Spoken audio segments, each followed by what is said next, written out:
कोणाला त्या एकाशी कोणा एकाशी कारण शास्त्र ज्याला सांगतं नाही का शास्त्र काय सांगतं शास्त्र बरंच काय सांगून जातं तुम्हाला आम्हाला काही घ्यायचं नाही एकच घ्यायचं आहे काय की साचजी बोलाचे नव्हे हे शास्त्र पै संसार जिते हे शास्त्र आत्मा अवतरविते अक्षर मंत्र ही आहे आणि तो जो मंत्र आहे तो मंत्र ती माळ त्या संतांच्या हातून या चिमुकल्या जीवाला मला वाटतं दुसऱ्या दिवशी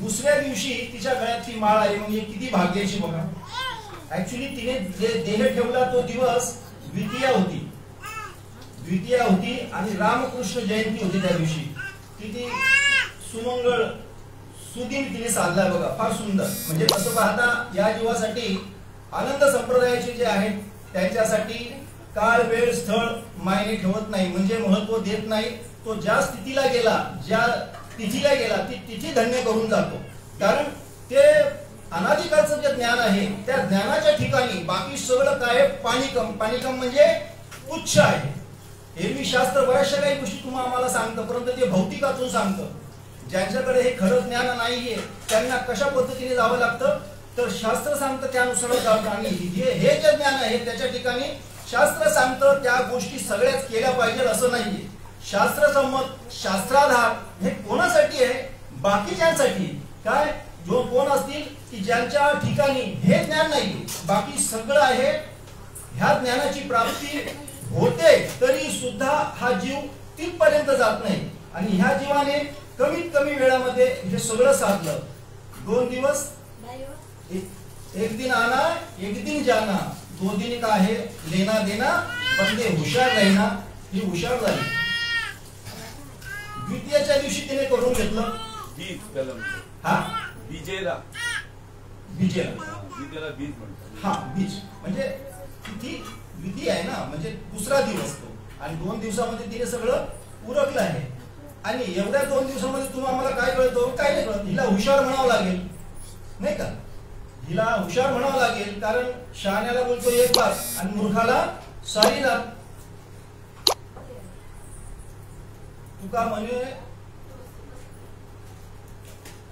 शहाणा तो धनी घेतोय ही शहाणी ठरली सोपे आहे सर्व तुका म्हणे सोपे आहे सर्वांनी आणि शहाणा तो धनी घेतो हा जीव एकदम चिमुकला पण त्याने तुमच्या आमच्या सत्संगामध्ये असल्यामुळे त्या जीवाची स्थिती जी आहे ती इथपर्यंत आली कमीत कमी वेळेमध्ये साधलं गेलं नाहीतर बऱ्याच काही गोष्टी बरेच काही लोक आहेत वय भरपूर होतं त्यांना लोक मान्यता देतात की वय फार झालेलं आहे म्हणजे ह्या माणसाकडून काहीतरी घेण्यासारखं आहे याच्या पाया पडण्यासारखं आहे नाही का जयांचे माऊलींची ओवी आहे जयांचे आयुष्य थोपटे होय जयांचे आयुष्य थोपटे होय बळ प्रज्ञा जिरोणी जाय आणि तयांची हे नमस्कारी ती पाय वडील म्हणून म्हणजे त्यांना काहीतरी जास्त कळतं ते आपल्यापेक्षा हुशार आहेत हे कोण त्यांना महत्व देतं सांगितलं द्यायला पाहिजे आपल्या घरातील थोर मंडळी आहेत आपण त्यांचे पाय पडावे प्रश्नच नाहीये परंतु पाय पडत असताना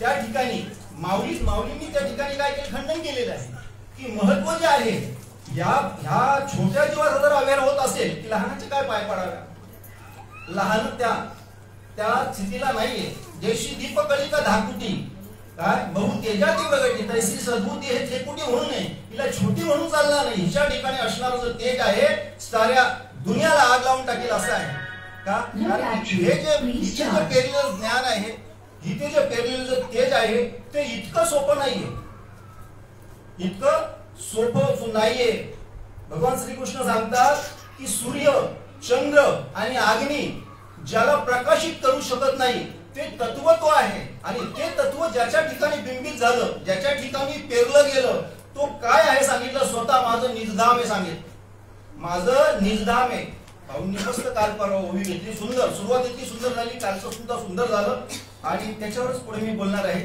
ओवी सुद्धा अजून घेतली नाही तर काय सुंदर ओवी घेतली 8व्या अध्यायाचा मला वाटतं 10वा श्लोक आहे ना हा इतकी सुंदर ओवी घेतली का झाकलिया घटीचा दिवा नेहमीचे काय जाहला तेव्हा या रीती पांडवा जो देह ठेवी तो केवळ परब्रह्म परमपुरुष असे तयार नाम आणि ते माझे निजधाम होईल म्हणजे त्याला त्याच्या ठिकाणी तुम्ही शंका घेऊ नका, तो मीच आहे सांगितलं, माझं राहण्याचं ठिकाण ते आहे. अशी भक्ती कोणाची आहे तर प्रत्येकाची व्हायला, प्रत्येक जीवाची अशीच भक्ती असावी असं नमूद केलेलं आहे. परंतु किती भानावर आहेत हरकत नाही, कोणी भानावर असला नसला तरी हरकत नाही. भगवान श्रीकृष्ण सांगितलं अर्जुन आहे ना, असा एखादा जरी अर्जुन एका युगात मला मिळाला ना तरी हरकत नाही, पण कसा असावा, तोला मोलाचा असावं. आणि ही आमची तोला मोलाची काय, हिने तुम्हा आम्हाला इतक्या सुंदररित्या जगणं शिकवलं 90 दिवसांमध्ये. अक्षरशः त्या दिवशी जय आणि मी आलो, आम्ही 1-1.5 तास आधी यायचा प्रयत्न केला, पण अर्धा-पाऊण तास तरी आधी पोचलो. आणि त्या दिवशी हिला इथे पाळण्यात पाहिलं ना, इतकी मस्त खेळत होती ती. आणि त्याच वेळेस मला एक छोटंसं गीत सुचलं बरं का, ऐकलेलं आहे, सिनेमामधलं आहे, परंतु सिनेमावाले म्हणजे अगदी नाटकी नका समजू, त्यांना एकदम तमासगीर नका समजू. त्यांच्या ठिकाणी जे प्रतिभा जी आहे ना कवित्वाची फार सुंदर आहे. आणि ते मला तिथं सुचलं, थोडंसं बोलून दाखवतो. कारण आजचं जे प्रवचन जे आहे माझं, मी थोडंसं तिच्यावर बोलणार, 2-4 शब्द जे बोलणार आहे ते. ज्ञान माझ्याकडे नाही, मी तुम्हाला ज्ञान शिकवणारा कोण नाही, तुम्ही ओतप्रोत भरलेले आहेत ज्ञानाने. फक्त तुम्ही जी मला संधी थोडीफार दिली, थोडं जे काही बोलणं होईल ते. तिला पाळण्यात पाहिल्यानंतर मला तो सीन आठवला. त्याच्यामध्ये असंच आहे, पाळण्यामध्ये तिन्ही भावांचं खूप प्रेम असतं त्या मुलीवर, छोटी मुलगी असते शी पाळण्यामध्ये आपल्या निष्ठासारखीच. आणि तो एक गीत गाणारा मुलगा असतो गावातला, काही असं कुठे कार्यक्रम असेल, मला वाटतं त्या सिनेमाचं नाव अनाडी वाटतं, तर त्याला बोलवतात, त्याचं नाव रामा असतं आणि सुंदर गीत गातो. छोटी सी प्यारी सी नन्ही सी आई कोई परी, छोटी सी प्यारी सी नन्ही सी आई कोई परी, पालने में ऐसे ही झूलती रहे, खुशियों के ये गीत ऐसे गाते ही रहे, गाते मुस्कुराते संगीत की तरह, ये तू लगे रामा के गीत की तरह, अररू अररू अररू अररू अररू अररू.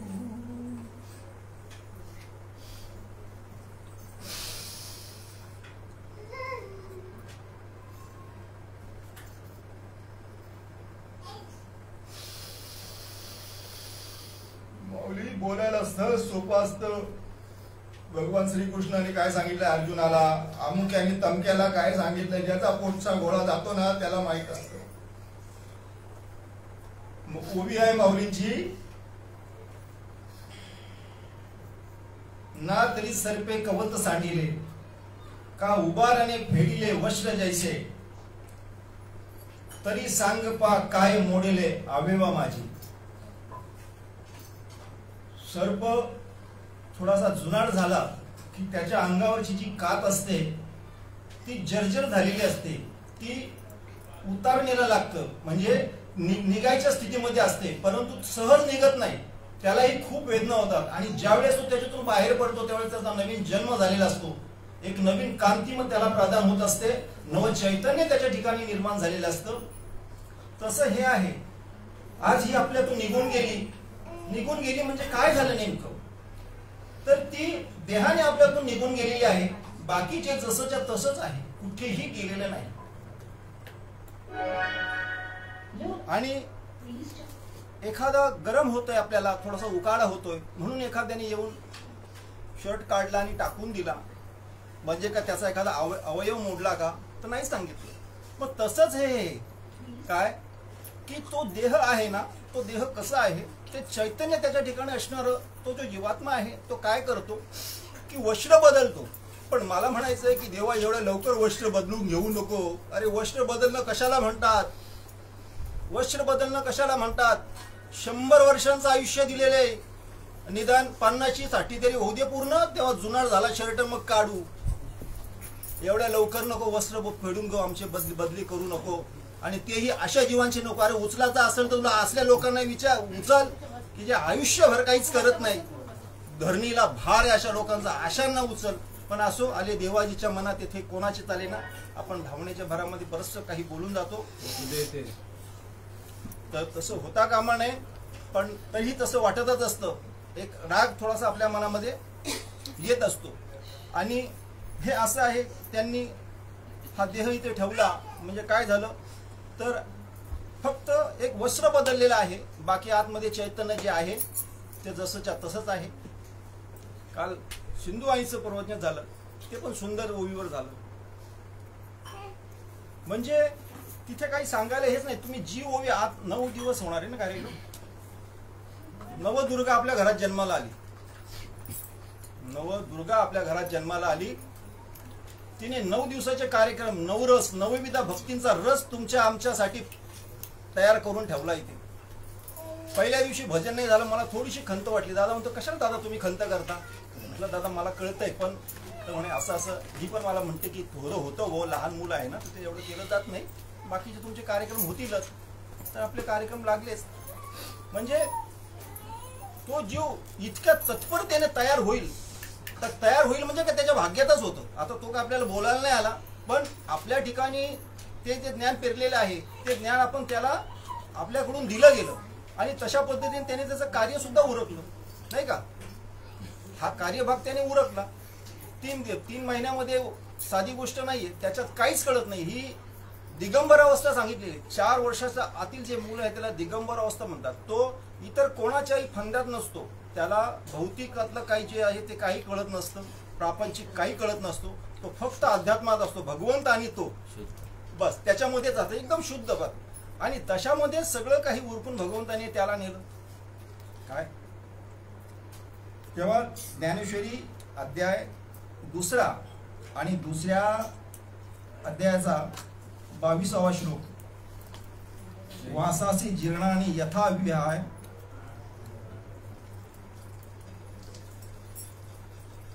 नवानी गृहणाती नरोपराणी तथा शरीरानी विहाय जीर्णान्य ज्ञानी संयाती नवानी देही.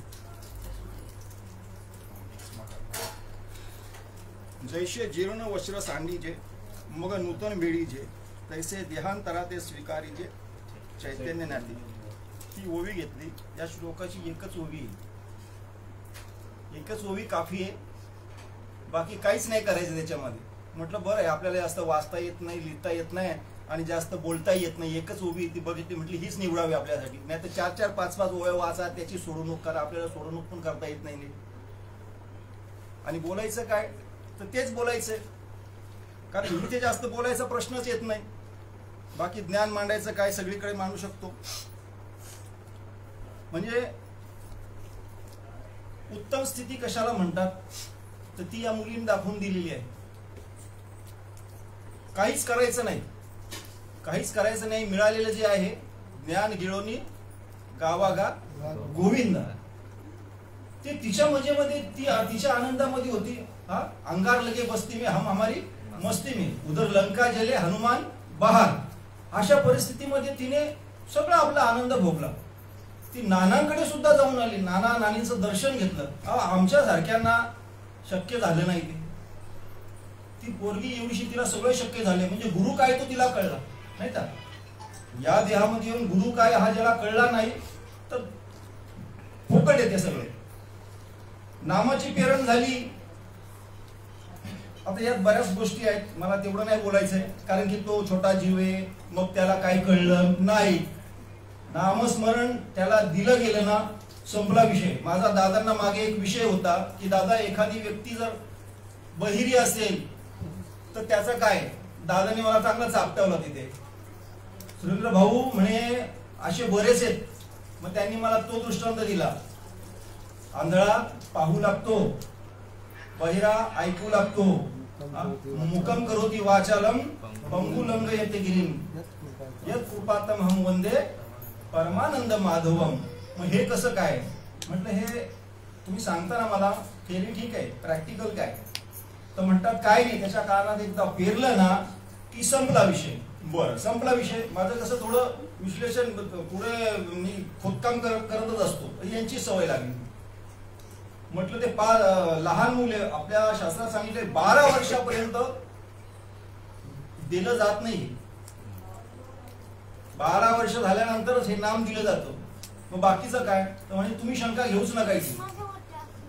कारण ध्रुव बाळाला, भक्त प्रल्हादाला यांना कधी दिलेले, त्यांचं वय पहा तपासून. सुंदर. म्हणजे तुमचा आमचा अभ्यास होतो, शंका विचारायच्या. तुमच्या मनात शंका आली ना, निशंक व्हायचं. कसं प्रश्न विचारून निशंक व्हायचं. साशंक राहायचं आयुष्यभर. तुम्ही कसं विचारू नये. तुमचा प्रश्न कसाही असो, तुम्ही थोबाडीत खाली एक वेळ, पण आयुष्यभरासाठी तुमचा शंकेचं निरसन झालं आणि तुम्ही विचारलंच नाही तर अजिबात होणार नाही. कसेही प्रश्न विचारा, वाटते ते प्रश्न विचारा, त्याचं निरसन करायला ते बसलेले आहे. तुम्ही प्रश्न नाही विचारला तर तुम्ही अज्ञानी राहाल तुम्ही. तर मग म्हणाले की अशा अशा पद्धतीने असं होतं, तर याच्या पुढे कधी असा विचार करू नका. मी म्हटलं नाही करणार. म्हणजे अशा पद्धतीने याला हे मिळालंय, त्याने ते केलं नाही केलं याच्यात तुम्ही पडू नका. एकदा का त्याची पेरण झाली की ते पुढे आपलं काम करत असतं. काडी ओढली, गवतावर टाकली की गवत जळल्याशिवाय राहत नाही, नाही का. जबही नाम हृदय धरा, भया पाप का नाश, मानव चिनगारी आग की पडी पुराणी घास. म्हणजे किती अनादिकालचं गवत असेल, त्याच्यावर एक काळी पडली ना, सगळ्याचा नाश.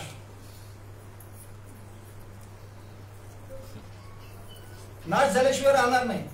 फक्त काय पाहिजे, तुम्ही नंतर त्याच्यावर राहिलं पाहिजे. बरं का, काल सिंधुताई म्हणत होत्या, काल आपल्या आई तरी म्हणाल्या प्रवचनामध्ये की घेतलं त्याच्याने ते होणारच आहे, सगळं होणार आहे, पण करायलाही पाहिजे. अगदी बरोबर आहे त्यांचं, करायला पाहिजे.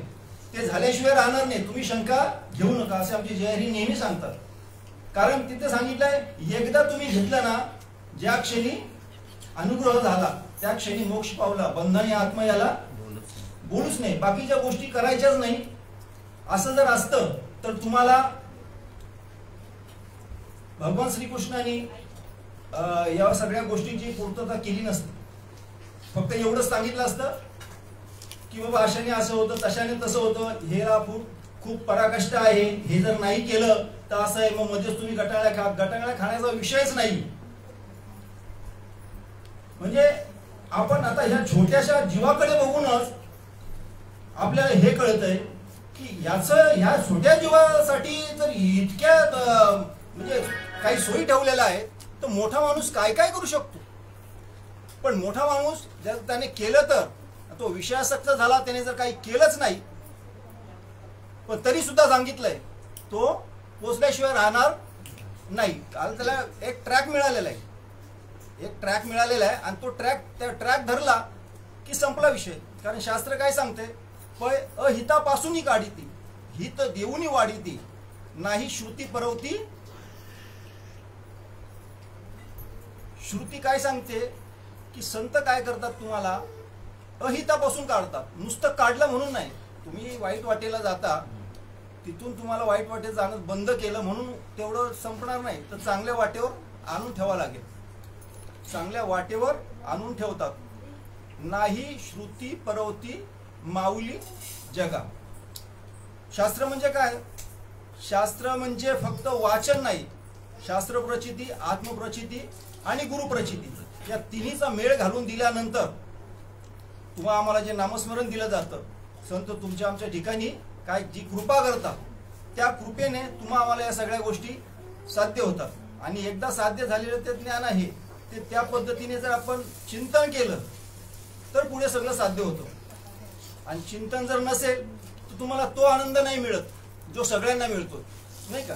आता इथे तुम्ही आम्ही सगळे बसलेले आहोत, सगळे जवळजवळ आहेत. कोणी नसेल, 2-4 माणसं समजा नसतील, त्यांना नाही कळणार, पण बाकीच्यांना सगळं कळतंय की नामस्मरण हा काय विषय चालू आहे. आम्हीही करतो नामस्मरण, नाही का. पण त्याच्यामध्ये फेर आहे, नाही का. तुम करते हम करते, लेकिन थोडा थोडा फेर पडते. आणि तो फेर जो आहे, तो फेर तुमच्या आमच्या लक्षात जर नाही आला तर 184चा फेरा तुम्हा आम्हाला निश्चित आहे.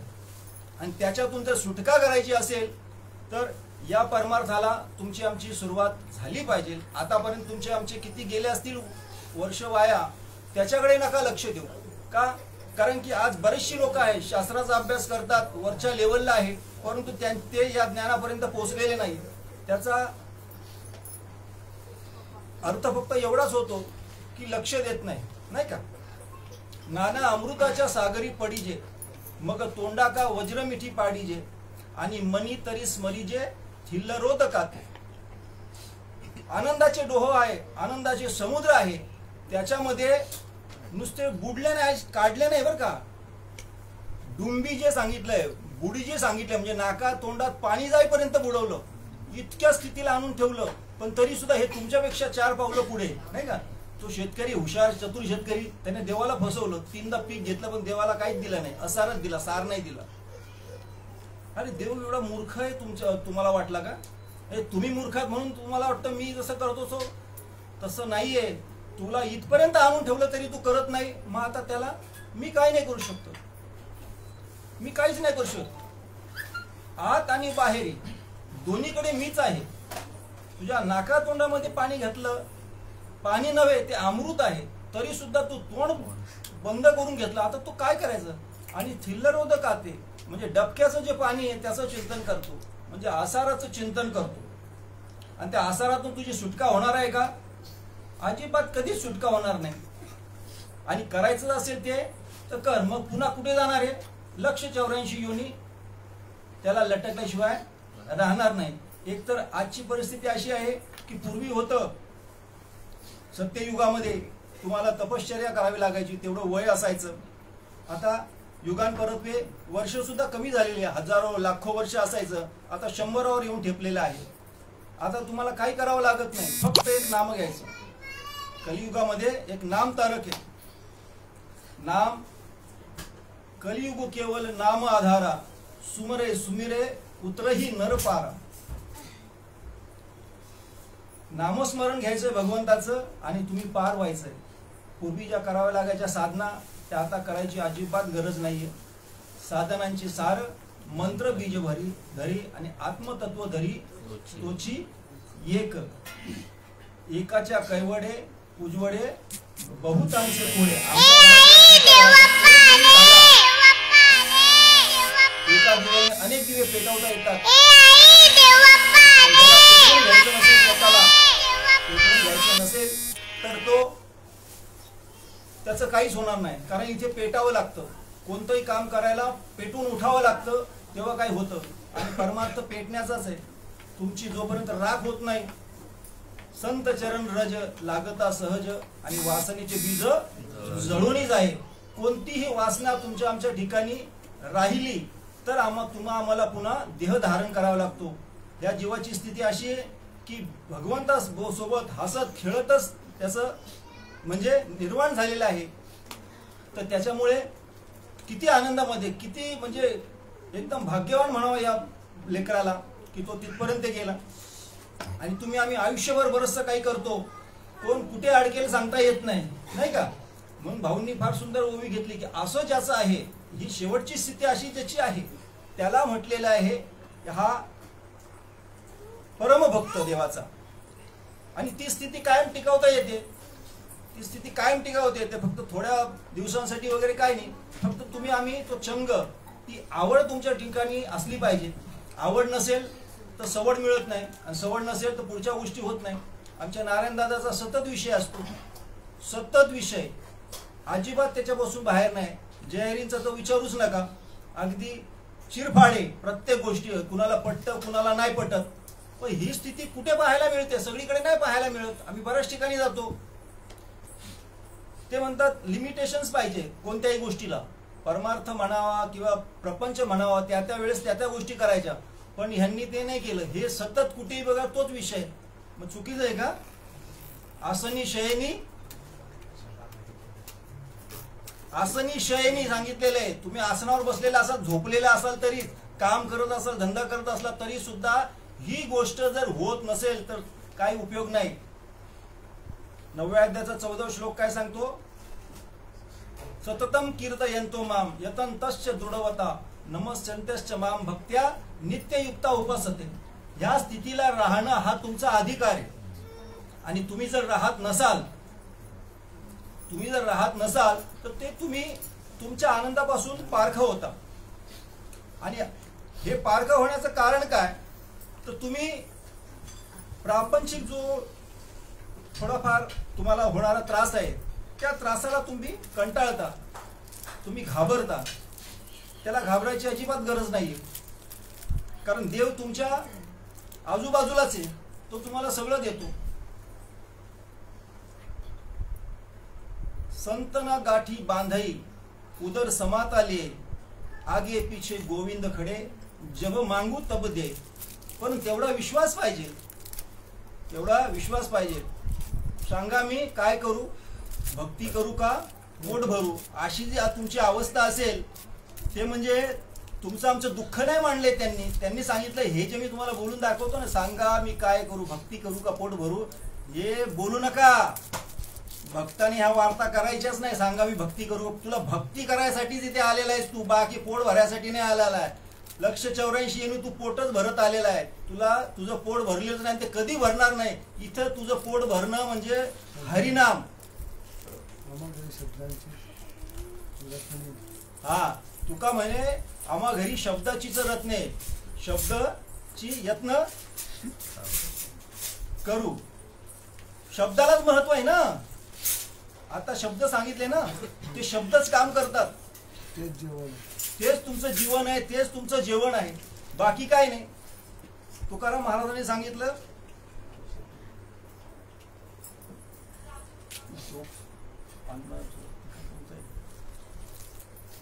अन्नमान धन नाही, आहार निद्रा भयम होतो. आहार निद्रा भयम होतून सर्व योनिशी समसमान, समसमान सांगितलंय. बरं, त्याच्यामध्ये एकमेकाशी मारले त्यांनी की आहार निद्रा भय मैथून याच्या आहारी जर पडाल तर परमार्थापासून मुखाल. आहार प्रत्येक जीवाला गरजेचा आहे, परंतु नरदेहात आल्यानंतर त्या आहाराची सुद्धा, अन्नाची सुद्धा, त्याच्यावर मध्ये सुद्धा तुमचं लक्ष अशा पद्धतीने जाऊ देऊ नका की आता माझ्या पोटात काही नाहीये. कारण तुकाराम महाराजांची स्थिती होती, बसले की बसले, पोटात अन्न नाहीये. मग काय झालं की ती जठराग्नी पेटला. मग जठराग्नीने कोणाला खाल्लं, हाड मासाला खाल्लं, रक्ताला खाल्लं. असं करता करता शरीरात काय राहिलं, काहीच नाही राहिलं, फक्त वरचं कवच आहे. म्हणजे तुम्ही त्याची चिंता नाही करायची, अशा पद्धतीचं चिंतन झालं पाहिजे. जैसा अमृताचा निरधरू, हा प्रसवे जयाचा जठरू, तया क्षुदे तृषेचा आडधरू काहीच नाही. असा अमृताचा डोह तुमच्या ठिकाणी आहे, परंतु ते कसं आहे की त्याला तशा पद्धतीच्या ढुसण्या मारल्या पाहिजे. जयारी म्हणतात तशा पद्धतीने तुमचं लक्ष तिथं केंद्रित झालं पाहिजे. त्याच्या वाचून काय नाही. देव भेटतो सांगितलं डोकं आपडल्यानंतर, पण तुम्ही आम्ही किती डोकं आपडलं फुटेल, आपला दिवस करायला लागेल 13वा, पण देव भेटणार नाही का. कारण की तुमच्या आमच्या ठिकाणी तशा पद्धतीचं मागणं नाहीये. नामदेव राजांना डोकं आपटलं, पण त्याने लगेच हात लावले का, त्याला माहिती याचं डोकं आपटणं वस्तुस्थिती आहे, खरं आहे, खोटं नाही, काही याच्या मागे आस नाहीये, नाही का. कोणत्या प्रकारची आस नाहीये, म्हणून त्यांना ते शक्य झालेले आहे. काय विषय होता माझा, आहार निद्रा. आहार झाल्यानंतर निद्रा, झोप आहे. मला झोप येते, चेतन झोपतो रात्रीचे 2-2:30 वगैरे, त्याच्यामुळे चेतन उशिरा उठतो. ऐकून घ्या, मला थोडं कळलंय म्हणून मी सांगतो. त्याचा अर्थ काय, चेतन काय करतो, त्याची काही कामं असतात ती करत असेल, सकाळी लेट उठत असेल, प्रत्येकाचा. आज प्रत्येकाचा तसा, कोरोना पिरियड मध्ये सगळेच लेट उठायला लागले.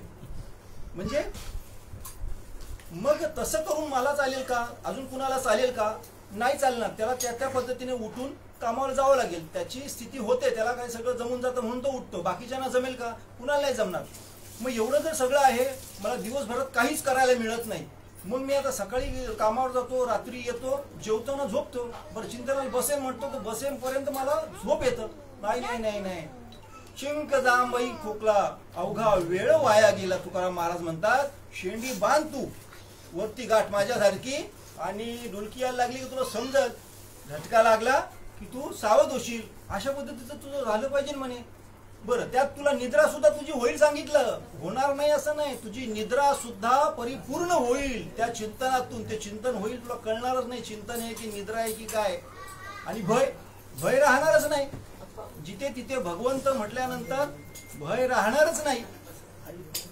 आणि बाकीचा पुढचा विषय, तो पुढचा विषय तर असा आहे, तो तेवढा एका क्षणापुरता आहे. त्याच्यानंतर त्याची काही गरजच नाहीये, नाही का दादा? जय जय. म्हणजे तुम्हा आम्हाला सुद्धा हे शक्य आहे. तुकाराम महाराज यांनी जे केलं ते तुम्हा आम्हाला शक्य आहे. आणि हे मग का होत नाही तुम्हा आम्हाला? जर नाहीच जर होत तर तुम्हा आम्हाला काय म्हटलंय? कारण एकनाथ महाराज म्हणतात आपले की हा जो नरदेह मिळालेला आहे हा कशासाठी मिळाला आहे? फक्त ते साध्य करण्यासाठी. आणि ते साध्य जर तुम्हाला होत नसेल ब्रह्मज्ञान तर काही उपयोग नाही. येवोनिया पावनिया मनुष्यपणा जो न साधी या ज्ञाना तो लांडा गर्दब जाणा उच्च विना दुपाय. म्हणजे तुम्हा आम्हाला गाढवाची उपमा दिली, डुकराची उपमा दिली, कुत्र्याची उपमा दिली, काय कसल्या वावायच्या तेवढ्या उपमा लावा, पण आम्ही हे घेतल्याशिवाय नाही, आम्ही हे काय घेणारच नाही. अरे नाही घ्याल तर नाही घ्याल, नाही का? तिथे कोणाचे काय बा गेले ज्याचे त्याने अनहित केले. सुवर्ण आजही होतं पण लोखंड आला पाहिजे परिसराजवळ. नैसल यायचं तर नका येऊ बाबा. आमची दुकानं जी आहे ती आम्ही कधीच नाही बंद पडणार. आमचा एकही सोन्याचा दागिने इकला गेला नाही ना, एकही ईट इकली गेली नाही ना, तरी आम्ही बंद करणार नाही. कारण आमच्या सोन्याला काही कीड लागतच नाही. तुम्हाला काय कोणाला मानायचंय नाही मानायचंय त्याच्याशी घेणं नाही आम्हाला. फक्त ह्याच्याबद्दल तुम्ही जर बोलत असाल तर काही पुरावे आहेत, पुरावे तुम्हाला मान्य करावे लागत असतील. गरज असेल तर मान्य करा, नाही मान्य केलं तरी हरकत नाही. आता दादांची शिवाय का बोला तुम्ही. ठीक आहे. ही जर असेल तर बोला, नाही तर मग तुम्ही नाही बोलला तरी हरकत नाही. कारण तुम्ही आमच्याशी बोलला नाही म्हणजे आमचा परमार्थ होणार नाही असं नाही. आमचा परमार्थ आमच्या पद्धतीने चालूच आहे. फक्त सांगणं एकच असतं प्रत्येक जीवाला की कधीतरी मान्य करा. Late is better than never म्हणतात. अगदीच कधीही आयुष्यात कधी न करण्यापेक्षा उशिरा का होईना केलेलं बरं, नाही का? लेट आलो पण थेट आलो या मार्गात, अशी बरीचशी काही लोक आहेत. अगदी आयुष्य गेलं त्याच्यामध्ये पण शेवटचे काही महिने काही वर्ष जगता आलं श्रीपाद बाबांसोबत. हे काहीच. आणि काहींचा अनुभव होतो म्हणजे त्यांनी सांगितलं स्वतः. मी 12 वर्ष होतो, कोण तुम्ही 15 वर्ष होतो श्रीपाद बाबांच्या बरोबर. पण ठणठण गोपाल बघितले आम्ही. काही माणसं असे कुठे मैतावर जयरीम बरोबर गेलो तर आमची चर्चा झाली होती. ओळखतो श्रीपाद बाबांना. श्रीपाद होतो मी एवढं वर्ष. ड्रायव्हर होतो म्हणाले. म्हणजे बघा काय काय किती दुर्भाग्य म्हणावं लागेल त्यांचं. असो, ती संगत वाया जाणार नाही, कधीच जाणार नाही. कारण समय से पहले और भाग्य से अधिक किसी को कुछ नहीं मिलता. ते मिळाल्याशिवाय राहणार नाही. आता स्पर्श झालेला आहे, त्याची एंट्री झालेली आहे, त्याला पुढचा कॉल येणारच आहे. आता जरी त्याला काय बोलतो वाईल्ड कार्ड दिला, काय बोलतो ना गाण्याच्या ह्याच्यात, पण नंतर त्याला घेणारच आहे. तो रांकेला लागणारच आहे. आणि तुमचे आमचे याच्यातून जो नंबर आहे ना, हा सद्गुरूंच्या सेवेत तुमचा आमचा नंबर लागला. तुम्ही आम्ही काय पुण्य केलं होतं माहित नाही. मी तर काहीच केलं नव्हतं. तुम्ही जरी कुठेतरी घे बेड्यावर जायचे, कुठे जायचं उद्देश काहीतरी होता. मी तर सांगतो तुम्हाला, चुकून आईने जर कधी सांगितलं ना, देवाला गेले होते कुठे हा अंगारा लावला, जरा लाव ह्याच्यात टाक, मी थोडासा लावायचा पुसून टाकायचो. आणि बादलीत जर टाकला ना अंगारा कधी, म्हणजे पोरांनी काहीतरी करावं म्हणून, फार बिलंदर होतो. अजिबात करायचो नाही. पण इथे आल्यानंतर एवढ्या सगळ्यांचा जो संघ लाभला त्याच्यानंतर हिंमत नाही झाली. तिथल्या तिथे मान्य करावं लागलं. कारण ह्या ज्ञानाची पॉवरच अशी आहे. फक्त तुम्ही अवधान देऊन ऐकले पाहिजे, नाही का? तरी अवधान ऐकले तिचे मग सर्व सुखासी पात्र होईचे. हे प्रतिनिधित्व माझे उघडाय का परी प्रौढीने बोले होजी तुम्हा सर्वज्ञाच्या चामाजी देहावे अवधान ही विनवणी सलगीची. इतक्या सलगीने बोलून माऊलीने तुमच्या मला, म्हणजे कोण बोलतंय हे फार महत्वाचं आहे. काय बोलतंय हे महत्वाचं नाही. बऱ्याच वेळा काय होतं की बोलणाऱ्याचे बोलतो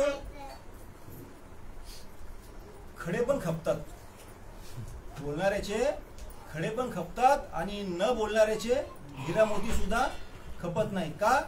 कारण की जो दिखता है वही बिकता है. आणि थोडंसं बोलावं लागतं, नाही का?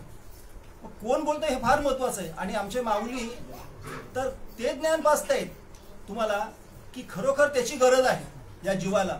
आणि सांगताना ते कोणत्याही प्रकारचे आडेवेडे म्हणजे आडेतेने बोलत नाही, विनंतीच करतायत तुम्हाला. आणि अशा पद्धतीने सांगणार असेल तर लोक त्याचं ऐकतात. आणि अगदीच नाही ऐकलं तर आमचे तुकाराम महाराज म्हणतात, न ऐकती ते बटकीचे, पुढे रडतील शिंदडीचे. हा, किंवा नाथ महाराज काय म्हणतात अजून पुढे जाऊन, भक्तिविना पशु कशाशी वाढला, सटविने कैसा नेला नाही, काय माय गेली होती भूतापाशी, हारी न ये मुखाशी अरे मुडा. आमच्या 5व्यांनाच मुलांना माळा घातला जातात. या कृपाला तर तिच्यावर 2-3 तासातच कृपा झाली. म्हणजे होतं, तो जीव इतक्या भाग्याचा असतो की त्याच्या ठिकाणी काही जे नियम असतात ते नियम सगळे धाब्यावर ठेवून त्यांना हे त्याच्या ठिकाणी पूर्तता करावी लागते. आणि असं जिथं जिथं झालंय ते घर नंबर 1 क्लास 1 संतांचं घर येते. फक्त सगळ्यांना संत म्हणून चालणार नाही, सगळ्यांना संत म्हणून चालणार नाही. इथं ते ज्ञानच पाहिजे, तेच घर संतांचं आहे. दास कुणालाही म्हणून चालणार नाही. ज्याने खरोखर त्या पद्धतीने दास्यत्व केलं असेल तोच दास आहे. आणि ज्याच्या घरामध्ये तुम्हाला माहितच असेल, आज बैठकीमध्ये काय चालतं की तुमच्या घरातली सगळी लोक जोपर्यंत होत नाही, मेंबर होत नाही तिकडचे, तोपर्यंत अधिष्ठान येत नाही. बरोबर ना? आणि आम्हाला हे ज्ञान आहे, ते सांगा काय ज्ञान आहे, पण तरी ते इतकं महत्व दिले जातं. आणि इथे सत्य ज्ञानाची प्रेरणा आहे. एक झाला तरी त्या घराला काय महत्व प्राप्त होतं. जे कुळी नाही एकही वैष्णव, आणि तयाचा ताफा बुडे भव नदी. एक तरी वैष्णव पाहिजे. आणि तो वैष्णव काय करतो, सगळ्या घराला पेटवतो. म्हणजे त्या तुला मोलाचा बनवून ठेवलाय त्याला. आता तुझं गप बसत असेल तर तो गप बसत असेल, मग त्याचं पुढे काहीच होणार नाही. पण माझ्या तरी दृष्टिक्षेपात ही एवढी लोक आलीत माझ्या आजूबाजूला असणारी, की सगळी त्याच पद्धतीचे. आमच्या सत्यवान भाऊंनी सुद्धा आले, सगळ्यांना सांगितलं, इकडं पेरणी केली आणि त्या पद्धतीने झाले. नारायण दादाच्या घरात सगळे झाले, अरुण भाऊच्या घरात सगळे झाले, तुळाभाऊच्या घरात सगळे, इलवतीताईच्या घरात सगळे. असं करता करता हे खरोखर रान असं पेटलं पाहिजे. आणि तर आपण म्हणू आमच्या घरात गोकुळ नांदतंय. असो, दादा आलेले आहेत. माझी काही सेवा आजची जी होती ती मी इथेच सेवेला पूर्णविराम देतो. हरे राम राम राम